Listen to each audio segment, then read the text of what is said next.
mutima gwange munda tegukubira nze ne kuntujja omukwano leero njagala otegere nti wampamba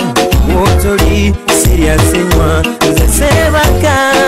nyabo. Mukwano gange mulungi nkaniriza nnyo ku Delta TV tukole mu programu yaffe ey'okwanjula n'embaga era nenkubuuzako nti munnange osiibye otya oli bulungi mukwano kansubire nti munnange oli bulungi. Programu eno yakwanjula n'embaga ebeerawo buli lwa Sunday ssaawa zibeera 11 mpaka 1 ate nga nagamba titulaga emikolo gyaffe ate bwe tumala okulaga emikolo gyaffe tukyalira n'abagole baffe bwe tubeera twalagako emikolo ku TV. Ebiseera ebisinga mugenda ne mugamba nti bannange abagole bali kuki bakyaliyo bakyali bonna ye je bali bakyali bonna naye ng'ekisingira ddala obukulu bakikoze batya mu kaseera kano tutera okuwulira nti amaka gaafa je bali amaka agatannafa era nga n'ekigendera kyaffe ekyokukyalira abagole kwe kubayamba naawe ali mu maka ago okubeera ng'agago gakola ki gasigalawo. Yenze Sharita mazima wanvu leero nsinzidde waneeno ku Sharita's Bridal World era ndi eno mu bridal section dozala gawuni tuzirina ennungi ennyo eziri latest tulina gomesi bwali eri tulina saluni ekola ku bagole tulina ba student baffe abasoma ebyenviiri era nga fees tutandikirako mitwalo 10 tulina day boarding abaana baffe tubafunira emirimu ate nga tulina mu kwetegekera okubatikira mwekyo ekitegeeza okutikira nga wafuna dda n'omulimu ekyo Sharita School of Beauty waneeno ku Nkrumah Road wakoma yekikola yeka leeta omwana bw'omulaba ng'eri tebitambula bulungi muleete naye alina kyasobola okukola bw'aba ayagala kusoma byanviiri muleete tumusomese ajja kufuuka ekyamaanyi mu ggwanga lino naye weewuunye oba okitegeera ayino munnaye olunaku olwaleero abanaffe mwana mulenzi gwe bayita Luwangula Haruna ye yasazeewo n'agamba nti bannange leka ŋŋende neeyanjule gye bazaala mukyala wange Nakawooya Shifa ye yagambye nti kaŋŋende neeyanjule gye bazaala mukyala wange Nakawooya Safiina. Bannange Safiina mulungi muwala mweru yeeyagala ate nga ne mwami Haruna naye eriiso naye alirina kwegamba abantu bano beesaana naye ng'omanye engeri gye basinkanamu mbuno Haruna yalinga akyala nnyo mu maka gye bazaala Safiina ntino nga family friend ekyava mu family friend yafunamu mukazi bwatyo n'agenda wali eri e Masaka Macho nagenda wali eri e Masaka akimanya kabonera buseesa mu maka ga Haji Twaha onono ye tate yazaala Safiina Nakawooya n'amugamba dadi muwala wo mukimye ate teyakoze kwanjula kwokka yakoleddewo n'okuwoowa nga talina budde bwa kwestinga balina ebirala ebyokukola obulamu bulina okutambula balina okuzaala balina okukola ebintu ebinene mu ggwanga lino. Kale munnange Safiina yanyumye nnyo era omukolo gwasitudde abantu bangi nnyo n'abakozi ba Delta TV babaddeyo era twasobodde n'okubafunako nga bakamaliriza omukolo ne batubuulira engeri gye batambuzaamu obulamu bwabwe ne beefuna batya n'okusobola okubeera nga batuuse ku kino ekyekkula ly'obufumbo. Kankutuuseko omukolo tovaawo yenze Sharita mazima wanvu nsinzidde wano ku Sharita's Bridal World ne Sharita School of Beauty.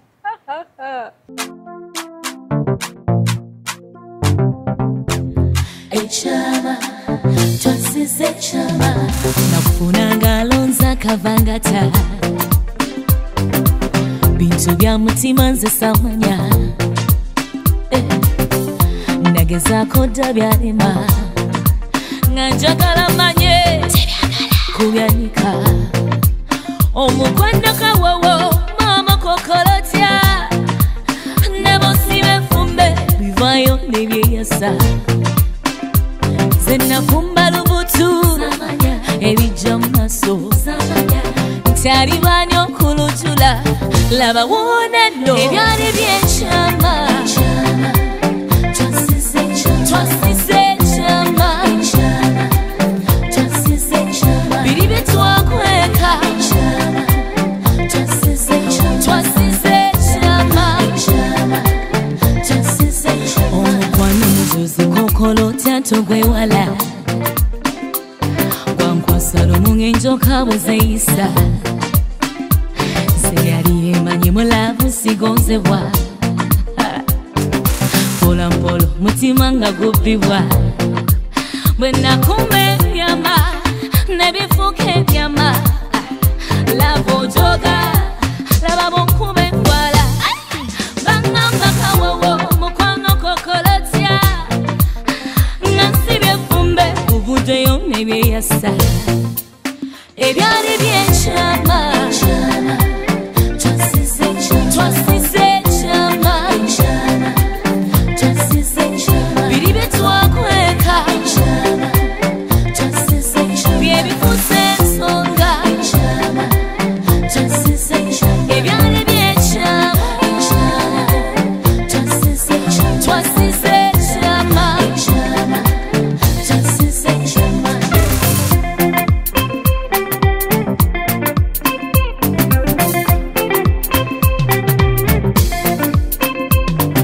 omukwano gwaffe y'empagi yaffe kwe twesibye kwe twekumidde olwazuulu nfaniridde simasaali nti neeyisa ekyenjo yankinkola ke kaseera ze neeyise mukomanga thimbi ampunyiranga dola nakigambye ne maama nze nakuba kama yangambye kawowo labukokolotya ne bw'osiba evvumbe bivaayo n'ebyeyasa ebyali byenkyama twasize ekyama biri bye twakweka omukwano bye bifuuse ensonga ebyali byenkyama twasize ekyama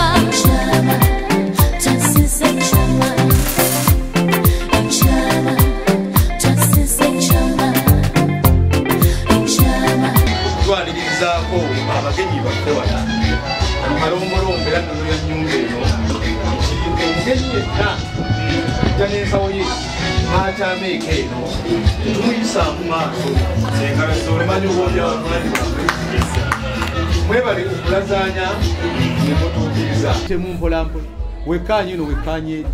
olondobemu oyo gw'osinga okumanya ennyo. Alaikum assalam wa rahmatullahi wa barakatuh. Chwa chwa chwa chwa chwa chwa ewanna gavumenti eno ekoze kyamaanyi okuzimba omukwano mu b'eŋŋanda kyekyo omukiga wakyogerera nti tehagaha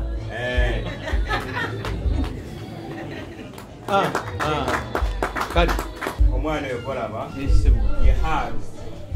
Haruna mulisalako muti Luwangula Lusige abamutato omulungi Haji Katerega Musazi Ahmed oyo no RDC Mulamba aji batoleko kusalamu. Assalamu alaikum wa alaikum assalam. Tata wetulire Haruna wetulire muzukulu wa Sheikh Abbas Kimera agaramidde Mbale Komansimbi, muzukulu wa Arabi Mukasa agaramidde Mbale Komansimbi n'abalala nga bwe tunaabalaba aba mu lujja lwa Nyanzi Kasajja Enambirizi Mawogola era nga bwe tunaabalaba mu maaso awo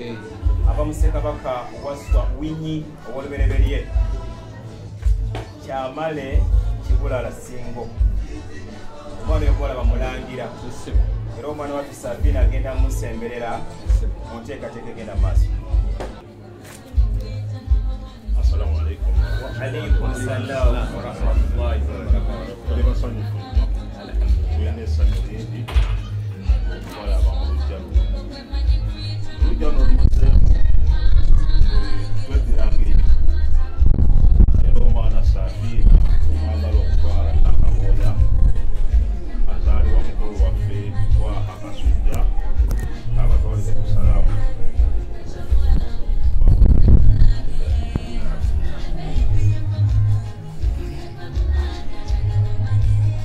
Assalamu alaikum wa rahmatullahi wa barakatuh. Wa alaikum assalam wa rahmatullahi. Muzukuru wa Darausi Mawada, muzukuru wa Ibrahimu Mayambara, muzukuru wa Anasi Sori, muzukuru wa Katabarwa, ava mu Lungiriri lwa Anasi Sori.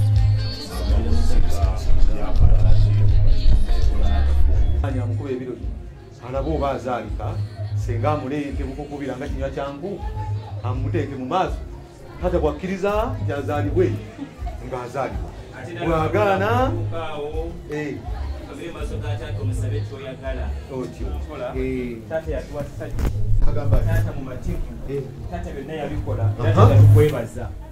yagamba nti ye kimunaleeta kimulaba kyekijja okujja mu nteekateeka eyo naye bwe twabadde tuli awo ne tugamba tulina okutambula ne muzzukulu wa Katongole naye aliko omulamuzi wa Kowambuzi mu nteekateeka eyo ye mukulu era kuba obunene bw'enteekateeka eyo omutwalo gwe baleese bagambye nti muzito kkira ebyenda n'agenda okugula koota agamba nti ndira ku kyenkata ye mukulu nti mumufe beeto gwaffe si malala nandi kyamampa nti agegoloza omukadde gyoli nti anaawanvuwa tegusobola kujjaamu muno tukkirize ennazi kuno nga kyolimba obuko kyekibutta abaana tukkirize tusembeze enniiya tugambe nti omutwalo bakoze eki banaatulimba kawungeezi nga bikyuka bagenda mugataliiko besiman kyokoze kyansonga webale kubimanya nti ekyalemesa payoniya baasi okukola kwekiika mu gaapu za gulobo okkirizibwa ogira nga olamusa kutaali okkirizibwa ogira nga omunyumiza akabeeyi k'emmwanyi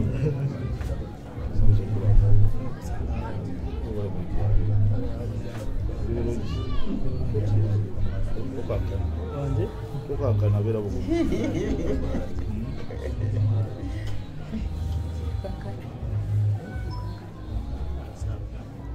nyinza omukujjako essaawa noddayo akyali mu kakiiko ak'ekkaanya alaba omwana azaalika nsaba Haruna toola bbiri tetujja kuziwaasiganya kasitaali enteekateeka y'ekyenjulu kivuddemu emu nsaba buli omu ali kuzaafunye Haruna linnya lyo lyesiga likyali Promax kizibu kubanga lirimu enkenyera Haruna na kino kyakuyiga ojja kibuuza mukadde waffe Kazeriga Musaazi koze ebikuta nazzi kuno babiteeka ku bitooke ne bikiriza mpologoma n'akola ati kati olaba kirina obusobozi obugeza mpologoma ekikuta gaaya kigaaya omire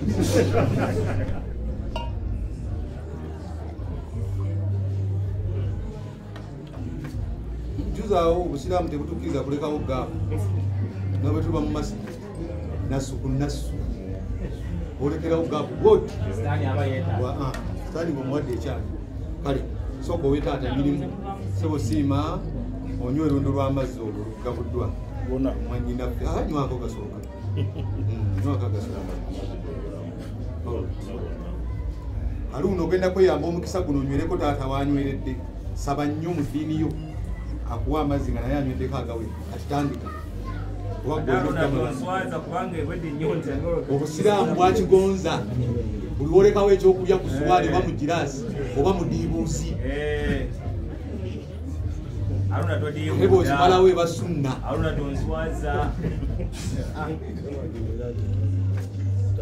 Haruna kwegete teweekoza nnyo akantu Allah akulaba senga nakawe abagenyi baffe bonna jangu bayo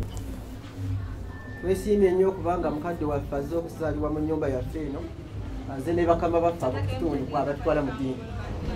tuli bamativu nti alhamdulillahi rabbil aalamiina ebirala tunaabyongerako naye ekitufuga ensonga zino olw'okuba nti tuli mu budde bwa kukekkeriza kuli wange ayagala nnyo okukwata nnyo time amahale bagatuwe wano ye mwakkaanyaako kiseega kino ekikyo kyayabula Kampala mukadde n'ekibuli mashallah kale ekyo alhamdulillah nga bwekitugamba kyekyo naye mubajja fakinali Assalamu alaikum.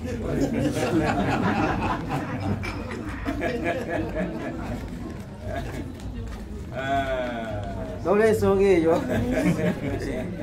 bino byaffe byakiwali mutumaze obyeka ennyinya nga tebirina mutabbu yonna mpa amahale g'omukyala bagamutuusize tusobole okukola ki okukakasa oba geego yakusaba mmeka kale ataano geego badde nsaba ani atwala amahale g'omuwala kwata mu ngalo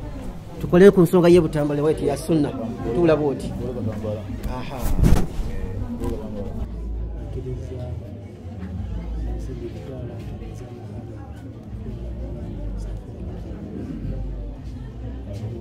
Ulama hali gemuwadde ag'emitwalo 5 obuliwo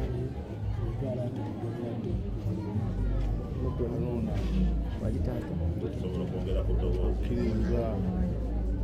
kuwasa muwala wange hali g'omuwadde ag'emitwalo 5 taata nzikiriza okutwala muwala we Safina Nakawulira olama hali emitwalo 5 muddemu omulundi okusembayo okkiriza okukiriza muwala wange Nakawulira Safina hali g'omuwadde ag'emitwalo 5 taata nzikiriza okutwala muwala we Safina Nakawulira emitwalo 5 olama hali ag'omulimu. tuwulize ebigambo bino. Bismillahi rahmani rahim. Nahmaduhu wa nasta'inu wa nastaghfiruhu wa na'udhu billahi min shururi anfusina wa sayyiati a'malina. Man yahdihillahu fala mudilla lahu wa man yudlil fala hadiya lahu. Wa ashhadu an la ilaha illa Allah wahdahu la sharika lahu wa ashhadu anna sayyidina Muhammadan abduhu wa rasuluhu alladhi arsala Allah bil huda wa dinil haqqi liyudhhirahu ala dini kullihi ولو كره المشركين. أما بعد فأن الله تعالى على النكاح وندب إليه وأرم الصفات وركعتان من تزوج خير من 70 ركعة من أجر. وقال صلى الله عليه وسلم أيضا من تزوج فقد حفظ ساتر الدين فليتقوا الله في ساتر الآخرة. قال صلى الله عليه وسلم النكاح السنة فمن رغب عن السنة فليس منه. وبعد وعلينا يا مولانا إنك أنت التواب الرحيم. اللهم حلف هؤلاء الزوجين هم هارون مع سفينة كما خلفت بين الأسماء وصفاتك يا ذو الجلال والإكرام يا حي يا قيوم. اللهم رزقهم فإنك أنت خير الرازقين. ربي إن كان رزقي في سماء فانزلهم إن كان بعيدا فقربهم إن كان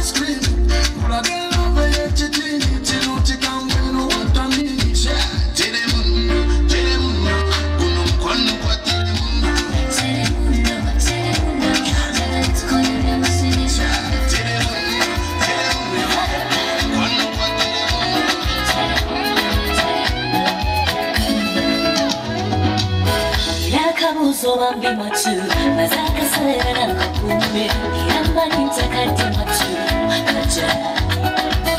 sinkane mukuze mwaka muzo kako mujigiro ye mukolo wasinga kusula kitabo ki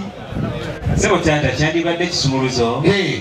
naye ate kale akadde kyonomba kyenasoma kola bino ye mukolo genda kuwa mudigiro mpola mpola ojjenga wengiriso kire ekigotta entula nazzi kuno kisanga mu ttaka nga kya mugwagwa wemale gogokira omuseza ku lutabaalo sebo kyanda waserako ani eggwe nabeerako ekyaggwe nze ndakulabye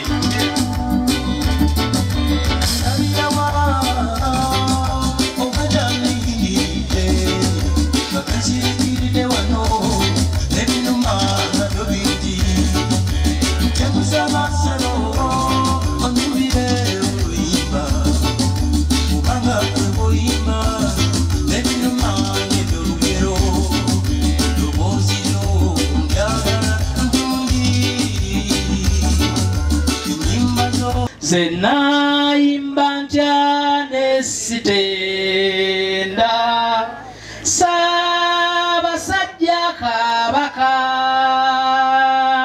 asanira afuge obuganda bwo naffe gatumwesiga